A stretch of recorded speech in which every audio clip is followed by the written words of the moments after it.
Hi friends, I am Abhishek. Welcome to my YouTube channel the ocean of Shiksha. तो अभी जो हमारा वीडियो सीरीज चल रहा है वो चल रहा है 12th क्लास की जो फर्स्ट बुक है हमारी कंटेम्प्रोरी वर्ल्ड पॉलिटिक्स, उसका हम सेकंड चैप्टर डिस्कस कर रहे हैं जो कि है द एंड ऑफ बायोपोलरिटी। इससे पहले हमने चैप्टर 1 ऑलरेडी 6 लेक्चर में कंप्लीट कर लिया, वो सब आप प्ले लिस्ट में जाकर के देख सकते हैं। हमारी जो वीडियो सीरीज चल रही है उसका जो अगर मैं पैटर्न आपको बता दूं तो उसका पैटर्न किस तरीके से, जैसे कि हमने 6th क्लास से लेकर के सबसे पहले 11th क्लास की एनसीईआरटी फर्स्ट एंड सेकंड दोनों बुक को पॉलिटिकल साइंस का वो कर रखा है, कंप्लीट कर लिया है। वो भी आप प्लेलिस्ट में जाकर के देख सकते हैं। तो हमारी वीडियो सीरीज का जो पैटर्न है वो क्या है, जैसे कि इसके पैरेलल में हमारी क्या चल रही है, एक एम लक्ष्मीकांत की भी बुक चल रही है। तो जैसे ही हमारा फर्स्ट पार्ट कंप्लीट हो जाएगा, यानी कि फर्स्ट बुक जैसे ही कंप्लीट हो जाएगा, तब हम एम लक्ष्मीकांत का थर्ड पार्ट डिस्कस करेंगे। इससे पहले हमने first part and second part already discuss कर लिया है। फर्स्ट पार्ट में आपको चैप्टर 1 से लेकर के टू 11 तक देखने को मिलेगा, और सेकंड पार्ट में चैप्टर 12 से आपको चैप्टर 16 तक देखने को मिलेगा। ये दो जो हमने चैप्टर एम लक्ष्मीकांत में डिस्कस किया है विद एमसीक्यू क्वेश्चंस प्रैक्टिस के साथ डिस्कस किया है, तो आप जाकर के देख सकते हैं, ये आपके प्रीलिम्स में काफी ज्यादा हेल्प करेगा। हर एक चैप्टर का हमने एमसीक्यू क्वेश्चंस प्रैक्टिस किया कंप्लीट होने के बाद। उसके बाद आपको इन दोनों पार्ट का एक कंप्लीट टेस्ट सीरीज में मिल जाएगा, यानी कि एक ही वीडियो में आपको फर्स्ट पार्ट और दूसरे वीडियो में आपको सेकंड पार्ट की वीडियो मिल जाएगी एज अ टेस्ट, जो कि आपके प्रीलिम्स के लिए काफी ज्यादा हेल्पफुल रहने वाली है। तो इस तरीके से हमारा एक वीडियो सीरीज का पैटर्न चल रहा है। ये डिस्कस करते हैं हम मंडे से लेकर के सैटरडे तक। संडे को हम हर साल, यानी कि मतलब एवरी संडे हम क्या करते हैं, 27 year UPSC prelims questions paper discuss करते हैं, जो कि 27 साल में 1995 से लेकर के 2021 तक में जो यूपीएससी ने प्रीलिम्स में क्वेश्चंस पूछे हैं उसको डिस्कस करते हैं, जो कि हमारा यूनिट वाइज डिवाइडेड है। अभी हम डिस्कस करें फर्स्ट यूनिट जो कि हमारा हिस्ट्री का, जिसमें हमने एशियंट, मिडिवल, मॉडर्न कंप्लीट कर लिया, और अभी चल रहा हमारा इंडियन नेशनल मूवमेंट। इसके हमने 4 लेक्चर डिस्कस किया, जिसमें हमने 1995 से लेकर के 2003 तक के क्वेश्चंस को ऑलरेडी डिस्कस कर लिया है इन 4 लेक्चर में। अगले संडे हम, ये जो संडे आएगा उसमें हम 2004 से लेकर के 2006 तक के क्वेश्चंस को डिस्कस करेंगे। आज की वीडियो में हम क्या डिस्कस करेंगे, आज जो हमारा लेक्चर 2 रहने वाला है सेकंड चैप्टर का, उसमें हम डिस्कस करेंगे कि जब यूएसएसआर का विघटन हो गया तो उसके क्या हमें रिजल्ट देखने को मिले थे, यानी कि क्या परिणाम देखने को मिला था। फिर हम टॉक थेरेपी के बारे में डिस्कस करेंगे, और उसके जो फीचर्स हैं उसके बारे में हम डिस्कस करेंगे। एडवांटेज डिसएडवांटेज के बारे में बात करेंगे। फिर जो शॉक थेरेपी के क्या थे रिजल्ट निकले थे, जिसमें हम पॉलिटिकल रिजल्ट के बारे में बात करेंगे, इकोनॉमिकल रिजल्ट क्या निकल के आया था, फिर हम बात करेंगे सोशल रिजल्ट क्या निकल के आया था। ये सारी चीजें आज हम डिस्कस करेंगे, और इसके बाद का जो टॉपिक होगा वो हम लेक्चर 3 में डिस्कस करेंगे। लेक्चर 1 में जो हमने डिस्कस किया था, सबसे पहले हमने समझा था कि जो सोवियत सिस्टम है उसके बारे में डिस्कस किया था। फिर हमने कोवरचेव के द्वारा जो यूएसएसआर के जो विघटन के कारण थे उनको जो कुछ सुधार लाना चाहते थे उसके बारे में हमने डिस्कस किया था। फिर हमने क्या डिस्कस किया था, उन रीजंस के बारे में जिसकी वजह से सोवियत संघ का क्या था, विघटन हो गया, यानी कि पार्टीशन, यानी कि हम कह सकते हैं तो डिस्टिग्रेशन का रीजन जो बना था। आज हम डिस्कस करेंगे विघटन के क्या परिणाम थे। उससे पहले मैं आपको एक रिकॉल करा देता हूँ कि जो सोवियत संघ है उसके विघटन के क्या कारण थे। सबसे पहले आप ये समझिए कि जो हमारा सोवियत है, जिसे हम क्या कहते हैं, जो हमारा यूएसएसआर था, उसमें गणराज्य जितने भी जो स्टेट्स थे, जितने भी जो रिपब्लिकन स्टेट में, उसमें क्या होने लगे थे, संघर्ष चालू हो गए थे। क्या चालू हो गया था, आपका स्ट्रगल, जिसे हम कहते हैं संघर्ष। संघर्ष, तो इसका एक ये सबसे बड़ा मेन कारण था किसका, यूएसएसआर के विभाजन का। इसने एक बहुत ज्यादा इंपॉर्टेंट रोल प्ले किया था। अगर हम बात करते हैं जो सोवियत यूनियन है या सोवियत संघ के बारे में बात करते हैं, कि उसमें क्या है, केंद्र सत्ता क्या हो गई थी, कमजोर, यानी कि जो हमारा सेंट्रल पावर था,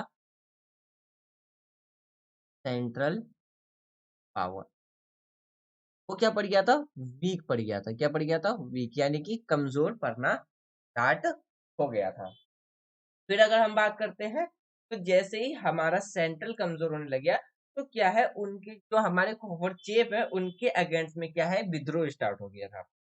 जैसे ही विद्रोह स्टार्ट हुआ वो क्या होगा, विफल रह गए थे। यानी कि वो विद्रोह क्या हो गया था, वो जो विद्रोह हुआ था वो क्या होगा, विफल हो गया। देश के अधिकांश हिस्सों में क्या था, जनता अब फिर से क्या है, कट्टर साम्यवादी व्यवस्था को नापसंद करने लगी। इसीलिए जो विद्रोहियों ने क्या किया, एक साथ नहीं थे।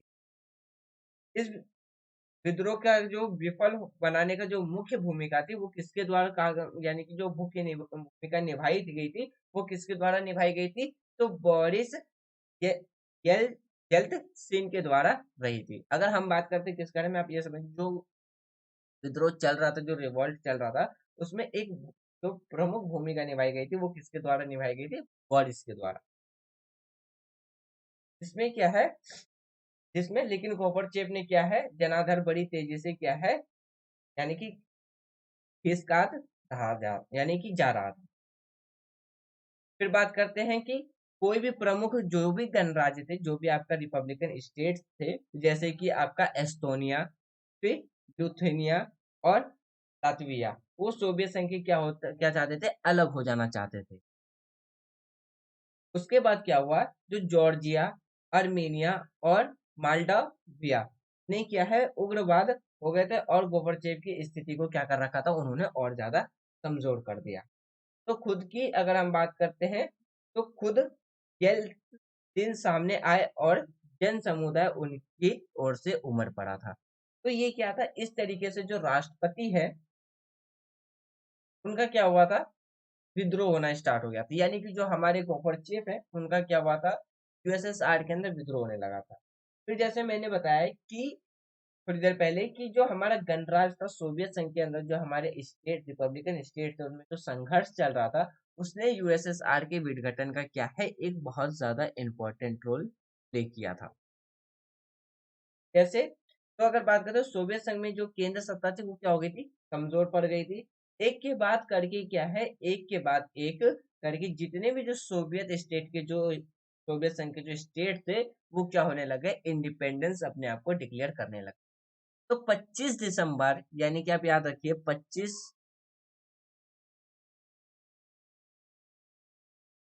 दिसंबर 1991 को क्या हुआ था, 25 दिसंबर 1999 को सोवियत यूनियन का क्या हो गया था, तो विघटन हो गया। जिनमें 15 गणराज्य मिलकर के क्या बनाए थे, एक सोवियत संघ का एक बहुराष्ट्रीय राज्य हुआ करता था। तो उनमें से 12 राज्य मिलकर के क्या बनाए थे, कॉमनवेल्थ इंडिपेंडेंट स्टेट की स्थापना की थी। तो अगर बात करते हैं कि जैसे कि 3 गणराज्य जो था आपका बाल्टिक, जिसमें आपका लातविया, एस्टोनिया और लिथुआनिया था, उनमें शामिल नहीं हुए थे। सोवियत संघ का जो सबसे बड़ा परिषद था, या कि आप बात कर सकते हैं जो परिषद अस्थायी सदस्य रूसी संघ को माना जाता था, और वो क्या है, अंतरराष्ट्रीय लेवल पे जितने भी जो इंटरनेशनल लेवल है उस पे अगुवाई द्वारा किया जाने लगा, रसिया के द्वारा किया जाने लगा। जैसे ही यूएसएसआर का विघटन हुआ तो उसका उत्तराधिकारी कौन बन गया, रसिया। तो अगर बात करते हैं इंटरनेशनल लेवल पे जितनी भी जो उनकी जो रिस्पॉन्सिबिलिटीज थी, या अगर हम बात करते हैं जो भी उनका अस्थायी सदस्य था, वो सब कौन फिर से किसके हाथों चला गया था, रसिया के पास चला गया। तो उसे हम किस नाम से जानने लगे, रशियन फेडरेशन के नाम से जानने लगे। यानी कि सोवियत संघ का जो सबसे बड़ा गणराज्य था, रूसी गणतंत्र, अब किस नाम से जाना जाने लगा था, रशियन फेडरेशन के नाम से जानने लगे। संयुक्त संघ की जो सुरक्षा परिषद है का अस्थायी सदस्य भी किसे माना गया था, तो रशियन फेडरेशन को माना गया था। यानी कि आप कह सकते हैं रसिया को माना गया था। पुराने सोवियत संघ के जितने भी जो अंतरराष्ट्रीय पोस्टेस थे, रिस्पॉन्सिबिलिटीज थी, तो उन सबको किसकी जिम्मेदारी चली गई थी, किसके हाथ में जिम्मेदारी चली गई थी, तो वो सब चला गया था यानी कि रसिया के हाथ। तो 1992 में क्या है कि एक नए संविधान के अंतर्गत जो बोरिस, यानी कि कह सकते हैं बोरिस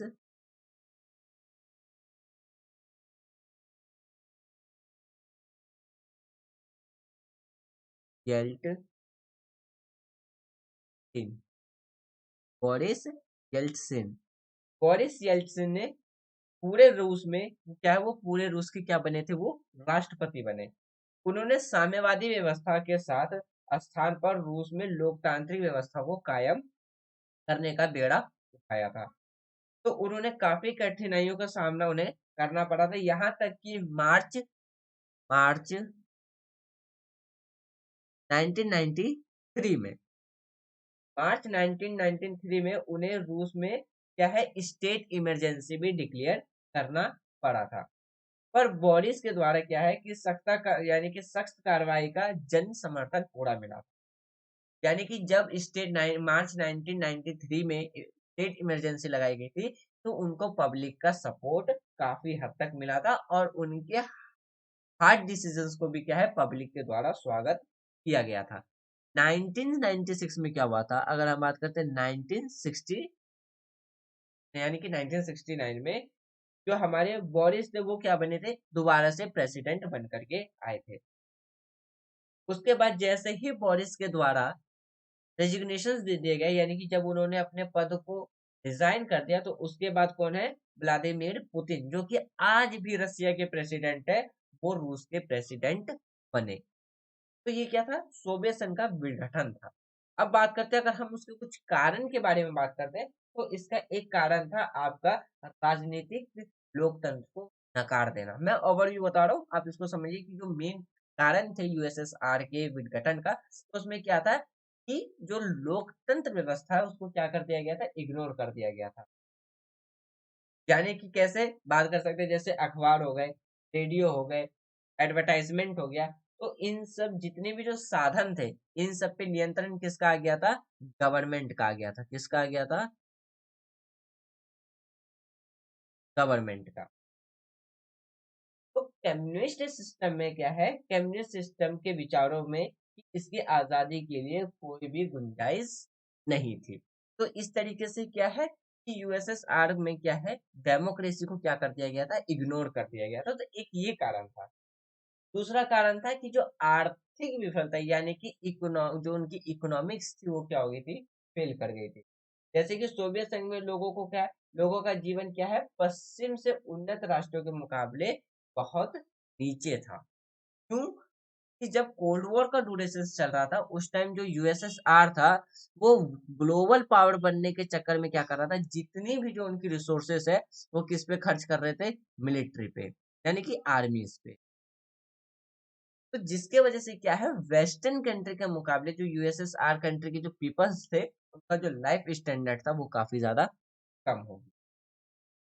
फिर बात करते हैं, मैंने जैसे कि बताया था आपको, सैन्यकरण। तो क्योंकि ग्लोबल पावर, यानी कि जब हम कोल्ड वॉर की ड्यूरेशन की बात करते हैं, जो कि यानी कि 1945 से कब तक चला था, 1991 तक। इसका एक जो मेन कारण था वो क्या था, struggle for global power, struggle for global power. क्यों, कि जितने भी जो दोनों जो महाशक्तियां थी, आपका एक साइड यूएसए और एक था यूएसएसआर, वो क्या करना चाहती थी, वो ग्लोबल लेवल पे अपने पावर को सबसे, यानी कि ग्लोबली लेवल पे अपने आप को सबसे ज्यादा पावरफुल डिक्लेयर करना। तो जिसके वजह से क्या है, जो भी रिसोर्सेस थे वो किस पे लगाए जा रहे थे, यूएसएसआर में, पावर्स पे, यानी कि मिलिट्री। फिर जैसे कि अगर हम बात करते हैं सैन्यकरण के कारण क्या है, जो भी बेसिक जरूरतें थी, जैसे कि आपका चाय, कॉफी, मक्खन, मटन, साबुन, पेस्ट, शूज, कॉट, मतलब क्लॉथ, कपड़े हो गए, ये क्षेत्र में क्या है, भारी कमी पैदा होना स्टार्ट हो गया। की वजह से जो रसिया का, अगर बात करते यूएसएसआर क्या था, इकोनॉमिक्स थी वो क्या हो गई थी, कोलैप्स कर गई थी, यानी कि इकोनॉमिक्स विफल हो गई। ये कारण बना। फिर बात करते हैं, जो भी वेस्टर्न स्टेट थे के मुकाबले सोवियत संघ की तुलना में क्या था, यानी कि आप कह सकते हैं कि पश्चिम राष्ट्रों से सोवियत संघ की तुलना क्या है, काफी ज्यादा इसमें हमें क्या देखने को मिलती, अंतर देखने को मिलता। कैसे, उन्होंने जब अपने देश की राजनीतिक और आर्थिक व्यवस्था की तुलना की पश्चिमी राष्ट्रों से, तो जो वेस्टर्न कंट्री थे उनकी जो लाइफ स्टैंडर्ड थे थी, तो उनमें बहुत बड़ा उन्हें धक्का लगा था। यानी कि ये समझ में आ गया था कि जो वेस्टर्न कंट्री है, लाइफ एक्स जो स्टैंडर्ड है वो यूएसएसआर से काफी ज्यादा आगे है, ज्यादा है। एक ये कारण था। फिर बात करते हैं किसके बारे में, जो गोवर्चेव के द्वारा जो दो पॉलिसीज लाई थी पुनर्गठन और खुलेपन की, वो आपका पूरी तरीके से फेल हो गया था। फिर बात करते हैं ईस्टर्न यूरोप में जो कम्युनिस्ट पार्टी की सरकार थी, क्या कर गए थे, कोलैप्स कर गए, यानी कि उनका पतन हो गया। फिर पश्चिम देशों की भूमिका भी रही थी, क्योंकि जो कोल्ड वॉर का जो ड्यूरेशन चल रहा था वो यानी कि दो आइडियोलॉजी में था। एक आपका बात की, या तो आप दो दो आइडियोलॉजी बोल लीजिए, या दो ध्रुव के, यानी कि दो ये पोलरिटी की बात कर लीजिए। एक साइड आपका यूएसए था और दूसरी साइड आपका यूएसएसआर था। तो इसका एक रीजन ये भी माना जाता है कि ईस्टर्न, यानी कि सॉरी, वेस्टर्न कंट्री का भी इसमें काफी ज्यादा रोल प्ले। फिर जितने भी जो हम बात करते हैं जो गणराज्य, जितने भी जो यूएसएसआर के अंदर जितने भी जो रिपब्लिकन स्टेट थे, उनकी जो भी विशिष्ट जो भी आकांक्षाएं थे वो फुलफिल नहीं हो पा रही थी। जैसे कि जिसके वजह से क्या है, जितने भी जो यूएसएसआर के जो गणराज्य थे उन्होंने अपने आप को डिक्लेयर करना शुरू कर दिया। तो ये क्या थे, ये मेन कारण थे किसके, यूएसएसआर के विघटन। अगर हम इसके परिणाम के बारे में बात करते हैं, तो इसका जो सबसे पहला परिणाम निकल के आया था क्या, जो कोल्ड वॉर से उत्पन्न संघर्ष हो रहा था वो क्या हुआ था, वो आपके समाप्त हो गए थे। यानी कि जब हम कोल्ड वॉर के अकॉर्डिंग बात करते हैं, तो कोल्ड वॉर क्या था, एक तो आपका आइडियोलॉजी का स्ट्रगल था, दूसरा आपका पावर के लिए स्ट्रगल था। तो जैसे ही यूएसएसआर का जब हम बात करते हैं विघटन हुआ था, तब उसके बाद वर्ल्ड लेवल पे यूएसए को टक्कर देने वाला कोई भी नेशन नहीं था। तो जिसके वजह से क्या है, एक तो यूएसए ग्लोबल पावर बन के निकला, और दूसरा क्या था, कोल्ड वॉर की जो संघर्ष चल रही थी वो खत्म हो गई। यानी कि सोशलिस्ट आइडियोलॉजी और जो यानी कि कैपिटलिस्ट आइडियोलॉजी में जो भी डिस्ट्रीब्यूट्स चल रहे थे, क्या हो गया, उसका खात्मा हो गया, यानी कि वो खत्म हो गया।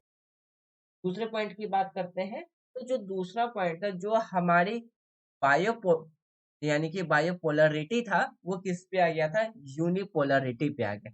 यानी कि दो ध्रुवीयता का अंत होकर के क्या हुआ था, एक ध्रुवीयता आ गई। क्यों, क्योंकि वर्ल्ड लेवल पे एक ही महाशक्ति निकल के आई थी, वो था आपका यूएसए। जैसे ही रसिया का यानी कि यूएसएसआर का विघटन हुआ, तब यूएसए को टक्कर देने वाला कोई भी नेशन वर्ल्ड लेवल पे नहीं था। जिसके वजह से क्या है, जो यूएसए है, कैपिटल इकोनॉमिक है, वो क्या है, मार्केट, यानी कि अगर वर्ल्ड लेवल पे क्या है, एक सुपर पावर बन करके उभरी, यानी कि विश्व महाशक्ति बन करके वो दुनिया के सामने निकल करके आई। फिर- और जैसे ही यूएसएसआर का विघटन हुआ, तो सोवियत जो ब्लॉक्स थे वो क्या हो गए, खत्म हो गए, यानी कि वो कोलैप्स। जो अगर हम बात करते हैं, तो जैसे ही सोवियत संघ का विघटन हुआ, तो सोवियत ब्लॉक क्या हो गए पूरी तरीके से, यानी कि फिर नए जो नए ब्लॉक थे उसका अंत हो गया, और नए नेशंस निकल करके, न्यू कंट्री निकल करके आए। तो ये कुछ रिजल्ट्स देखने को मिले थे किसके, ये मिला था हमें कि जो हमारा यूएसएसआर है उसके विघटन का। अब बात करते हैं हम किसके बारे में, शॉक थेरेपी के बारे में। तो एक पॉइंट ये भी है, ये भी आप याद कर रख सकते हैं कि इंटरनेशनल जो हम बात करते हैं सिस्टम में एक क्या है, एक नई खिलाड़ियों का उभर कर देखा गया, जिसमें क्या प्रत्येक को अपनी पहचान, इंटरेस्ट और इकोनॉमिक या पॉलिटिकल कठिनाइयां थी। अब बात करते हैं हम किसके बारे में, शॉक थेरेपी के बारे में। किसके बारे में, शॉक थेरेपी। तो शॉक थेरेपी हमारा क्या था, अग, अगर हम शॉक थेरेपी की बात करते हैं, तो शॉक थेरेपी का जो एग्जैक्ट अगर हम मीनिंग की बात करें ना, तो इसका मीनिंग क्या निकल के आता है, आघात या सदमा। शॉक थेरेपी का मतलब कहते हैं ना कि शॉक लग गया, क्या लग, जैसे कहते हैं ना किसी को शॉक लग जाना। तो शॉक थेरेपी का क्या मतलब निकल के आया था, या तो किसी को आघात यानी कि किसी को नुकसान पहुंचाना, या सदमा लगना।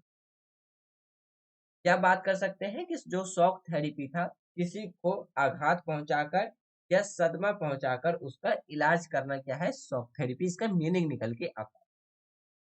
अगर हम कम्युनिस्ट एडमिनिस्ट्रेशन की बात करते हैं कि, अगर कम्युनिस्ट एडमिनिस्ट्रेशन की बात करते हैं कि खात्मे के बाद जैसे ही कम्युनिस्ट सिस्टम का एंड हो गया, खत्म हो गया कम्युनिस्ट सिस्टम के बाद, क्या रूस में कुछ ऐसा ही हुआ था।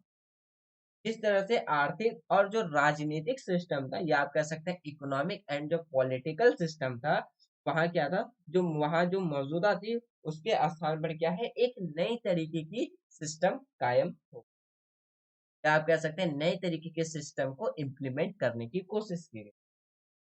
अभी तक रूस की, जैसे कि हम बात करते हैं, एग्रीकल्चर भूमि हो गया, यानी कि एग्रीकल्चर लैंड हो गया आपका, फिर इंडस्ट्रीज हो गया, फिर हम बात करते हैं इंडस्ट्रीज के अंदर जो भी काम किए जाते हैं उन सब पे आज भी आपको क्या है, सरकार का कंट्रोल देखने को मिलेगा।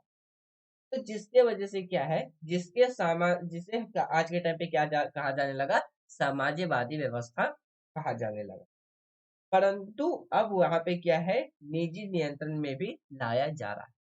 निजी का मतलब होता है आपका एक तरीके से प्राइवेट, यानी कि प्राइवेटाइजेशन में लाया जाने लगा, जिससे क्या है, पूंजी व्यवस्था कहा जाता है। यानी कि आप कह सकते हैं जो समाजवादी है आपका, वो सोशलिस्ट सिस्टम में हो जाएगा, और अगर हम बात करते हैं प्राइवेटाइजेशन, वो आपका कैपिटलिज्म में है, तो समझा जाता है। इसी प्रकार अभी तक रूस में जो कम्युनिस्ट तानाशाही था वो क्या है, विद्यमान है, यानी कि आज भी हमें क्या है, रसिया के अंदर एक कम्युनिस्ट तानाशाह देखने को मिलता है। पर अब वहाँ लोकतांत्रिक संस्थाएं भी कायम कर हो रही, यानी कि धीरे धीरे कायम करनी थी। तो इस प्रकार से क्या है, एक तरह से रूसी समाज और इसकी जो अर्थव्यवस्था की ये क्या है, काया पलट की जानी थी, जो भारी उथल पुथल का भी कारण बने। इसीलिए इसे क्या कहा जाता है, तो शॉक थेरेपी कहा जाता है। तो फ्रेंड्स, आपको शॉक थेरेपी भी समझ में आ गया कि शॉक थेरेपी का मतलब क्या होता है, कहते किसे हैं। अब इसके कुछ रिजल्ट्स के बारे में बात करते हैं। अब अगर हम इसके रिजल्ट की बात करते हैं तो हमें इसके 3 लेवल पे रिजल्ट देखने को मिलते हैं। पहला आपका क्या था, एक इकोनॉमिक लेवल पे बात करते हैं, फिर आपका किस पे देखने को मिलेगा, फिर आपका पॉलिटिकल लेवल पे देखने को मिलेगा। तो यानी कि आप सीधा कह सकते हैं, जैसे कि आपका जो, अगर हम इसके रिजल्ट की बात करते हैं, या आप शॉक थेरेपी के बारे में अगर एडवांटेज डिसएडवांटेज के बारे में बात करते हैं, तो सबसे पहले अगर हम इसके लेवल की बात करते हैं, किस लेवल पे हमें इसके परिणाम देखने को मिला था, एक आपको आर्थिक लेवल पे देखने को मिला था, दूसरा आपका सामाजिक लेवल पे देखने को मिला था, और तीसरा मिला था आपको राजनीतिक लेवल पे। यानी कि 3 स्तर पे क्या है, शॉक थेरेपी की कुछ बात करते हैं, तो हमें वो देखने को मिला था। लेकिन उससे पहले हम समझते हैं कि इसके फीचर्स क्या थे। तो ये सारे फीचर्स ऑलरेडी हमने अभी डिस्कस किया था। जैसे कि आप बात कर सकते हैं कि वहाँ पे जो प्राइवेटाइजेशन है उसमें, यानी कि जो हमारी कैबिनेट सिस्टम थी, में हमने या जो गवर्नमेंट का जो कंट्रोल था उसको धीरे धीरे क्या किया जाने लगा था, कैपिटलिज्म इकोनॉमिक में शिफ्ट किया जाने लगा था। तो ये इसके कुछ फीचर्स हो गए थे। फिर हमने बात की थी जो कि हमारे जो फार्मर लैंड थे, तो इन सबको क्या किया जाने लगा था, या बात करते हैं जिसपे गवर्नमेंट की ऑनरशिप था उसको अब धीरे धीरे क्या किया जाने लगा था, यानी कि जो सार्वजनिक स्वामित्व के जो विरोध में क्या है, उसको निजी स्वामित्व प्रमुख का कारण से वो आया था। ये सब चीजें ऑलरेडी अभी हमने थोड़ी देर पहले ही डिस्कस की थी। अगर फिर वहीं पे अगर हम बात करते हैं कि जो पोस्ट कम्युनिस्ट शासन में जो शॉक थेरेपी के तत्काल प्रभाव में क्या था, कि राज्य की संपत्ति का क्या कर दिया गया, क्या किया जाने लगा था, तो प्राइवेटाइजेशन किया जाने लगा था, कोऑपरेटिव अगर बात करते हैं तो ऑनरशिप के पैटर्न्स में क्या है, तो इस यानी कि बात कर सकते हैं कॉर्पोरेट ऑनरशिप पैटर्न्स में इसको पिक्चर्स के रूप में देखा जाने लगा था। फिर हम बात करते हैं जो भी हमारे एग्रीकल्चर के जो फील्ड्स थे, इसको क्या किया जाने लगा था, कैपिटलिज्म में शिफ्ट किया जाने लगा था। कि ये इसके कुछ फीचर्स हमें देखने को मिला था। फिर जैसे कि हम बात करते हैं थर्ड वे, यानी कि राज्य नियंत्रण, जो समाजवाद या जो पूंजीवाद के अलावा क्या है, किसी भी विकल्प या तीसरे रास्ते को बंद कर दिया गया था। फिर आपको देखने को मिला था, एक हम आपको फ्री ट्रेड देखने को मिला था, यानी कि मुक्त व्यापार आपको देखने को मिला। ये सारे कुछ चीजें आपकी क्या है, स्टॉक थेरेपी कुछ फीचर्स थे। अब बात जैसे कि फिर आप देख सकते हैं कि एफडीआई के द्वारा, यानी कि मुक्त व्यापार व्यवस्था, और आपका क्या है, प्रत्येक विदेशी निवेश, जिसे हम कहते हैं the free trade remain and foreign direct investment में प्रमुख परिवर्तन आया, यानी कि इसके इंजन में हमें कुछ परिवर्तन देखने को मिला था।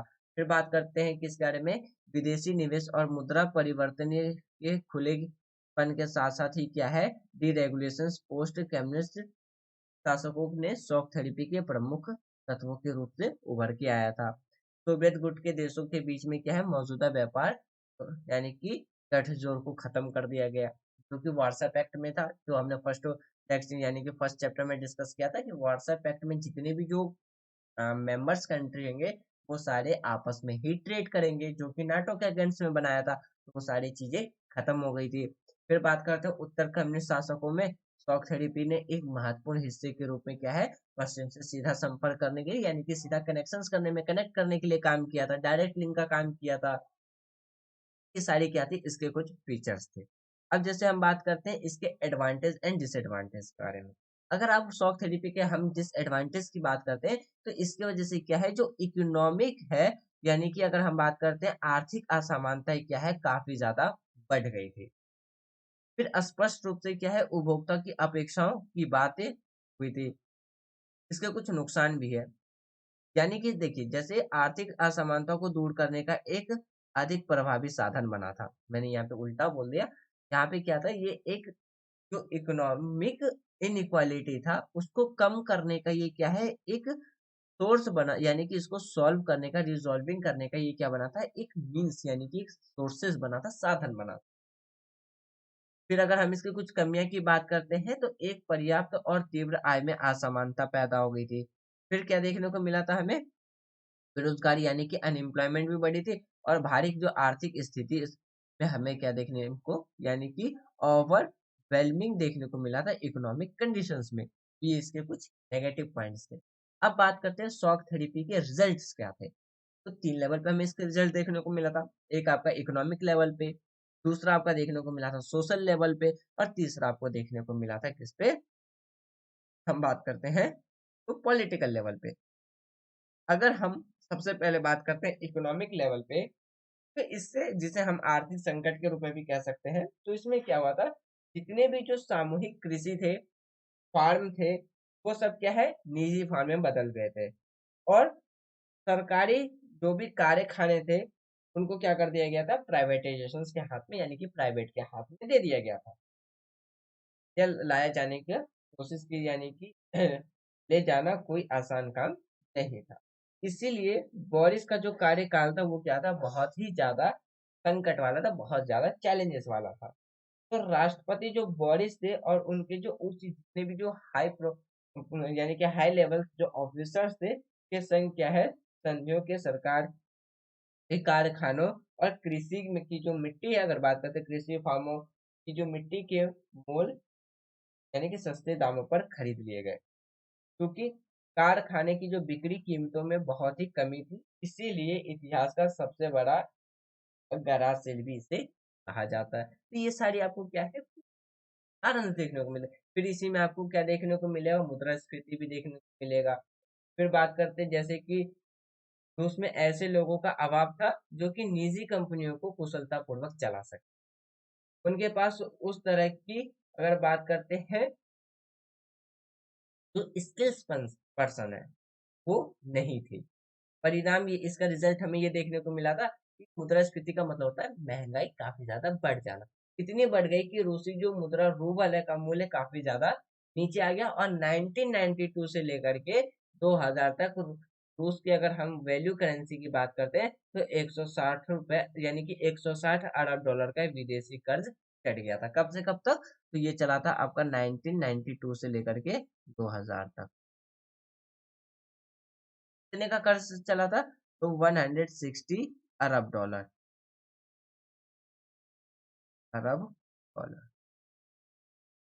का कर्ज चढ़ गया था।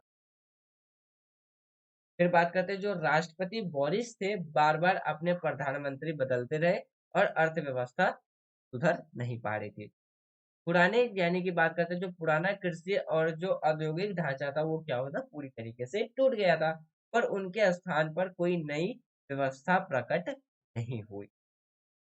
तो जैसे कि जो भी आपके मजदूर थे, लेबर्स थे, डॉक्टर्स थे, जो भी आपके गवर्नमेंट एम्प्लॉयज थे, वो समय पर वेतन ना मिलने के कारण क्या है, प्रदर्शन का दौर जारी रहा था। ये कुछ इकोनॉमिकल हमें रिजल्ट्स देखने को। फिर जैसे हम बात करते हैं कि फिर सामाजिक का जो सामाजिक सुरक्षा है का भी बिखराव आ जाना था, यानी कि उसमें हमें देखने को मिला था। ये सारी चीजें अभी हमने। फिर अगर हम सोशल परिणाम की यानी कि सोशल कंसिक्वेंस की बात करते हैं, सामाजिक परिणाम की बात करते हैं, तो समाज का जो कल्याण की जो व्यवस्था थी वो पूरी तरीके से क्या हो गई थी, डिस्ट्रॉय हो गई थी, यानी कि वो पूरी तरीके से खत्म हो गई थी। क्यों? क्योंकि जितने भी जो आपके डॉक्टर्स थे, लेबर्स थे, उनको जो सैलरी जो वेजेस है वो टाइम पे नहीं मिल पा रही। दूसरे पॉइंट की बात करते हैं कि जो भी अगर लार्ज सेक्शंस पे जो भी सोसाइटी के जो कोशिश हैं, जो अगर बात करते हैं poverty with the withdrawal of government subsides, यानी कि सबसाइड्स हो जाए। इसका मतलब क्या होता है कि जितनी भी जो सरकारी सब्सिडी थी वो वापस लेने से क्या है, समाज का बड़ा वर्ग गरीब की ओर ढकेला चाहिए, यानी कि जैसे ही सरकार की जो सब्सिडीज है उन्होंने खत्म कर दिया, अपने वापस ले लिया, तो इसकी वजह से क्या है कि सोसाइटी की जो बहुत बड़ी जो जनसंख्या थी, आबादी थी, वो किसकी तरफ में आ गई, वो गरीबी की तरफ में चली गई। फिर बात करते हैं कि जो भी मिडिल क्लासेस थी उनकी आय का भी नुकसान हुआ, और क्या है, जो बुद्धिजीवी थे वो बाहर चले गए, जितने भी जो इंटेलिजेंट पर्सन थे वो नेशन छोड़ के बाहर के नेशंस में चले गए, और जितने भी जो मिडिल क्लास फैमिली थे उनको काफी ज्यादा इनकम में लॉसेस देखने को मिला था। ये कुछ सोसाइटी लेवल पे, यानी कि आपका कह सकते हो सोशल लेवल पे परिणाम थे। फिर बात करते हैं जो भी माफिया थे उनका उदय हुआ, जिसके अधिकांश देशों में क्या है, कई आर्थिक गतिविधियों को नकार यानी कि नेगेटिव यानी कि गतिविधियों को नियंत्रण करना उन्होंने शुरू कर दिया था। फिर गरीब और गरीब यानी कि अमीर और गरीब के बीच में क्या है, सामाजिक और जो आर्थिक असमानताएं थी वो भी काफी ज्यादा बढ़ गई। अब बात करते हैं पॉलिटिकल कंसिक्यूज के बारे में, यानी कि राजनीतिक परिणाम के बारे में। तो जो लोकतांत्रिक संस्थाएं थी, के निर्माण पर क्या है, पर्याप्त ध्यान नहीं दिया गया था, यानी कि मैंने कहा उसको इग्नोर कर दिया गया था। फिर बात करते हैं कॉन्स्टिट्यूशन वेयर ड्राफ्टेड इन, यानी कि ह्यूर, यानी कि कुछ उदाहरणों की बात करते हैं में दोषपूर्ण राजनीतिक प्रणाली का भी क्या है, प्रतिपादन करते हुए संविधान का मौजूदा तैयार किया गया।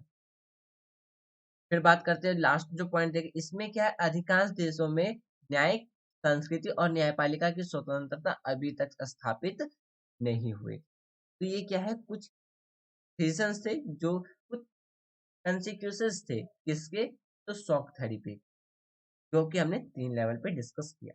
अब इससे आगे का लेक्चर हम लेक्चर 3 में डिस्कस करेंगे।